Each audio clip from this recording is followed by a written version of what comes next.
So most people think composting meat is impossible or disgusting or dangerous. I'd like to change your mind, because in the compot right now there is meat, dairy, citrus, cooked food, and yes, even dog waste, and it does not smell. That is the magic of the compot. The secret to composting everything is the black soldier fly. They are better than sliced bread.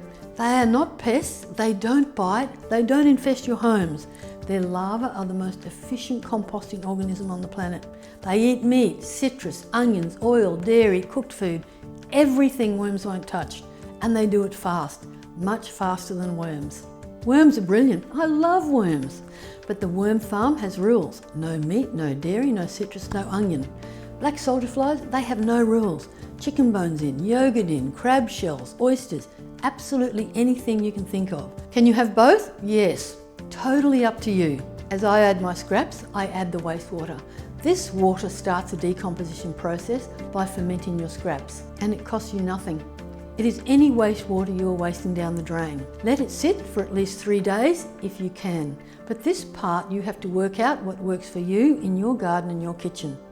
The liquid ferments, deterring the vermin and attracting the right organisms. Inside this container, there's chicken bones, citrus peel, yogurt, leftover rice, cooked veggies, tea bags, coffee grounds, eggshells, literally anything that is biodegradable. Every one of these would previously have gone to landfill, but not anymore if you have a compot.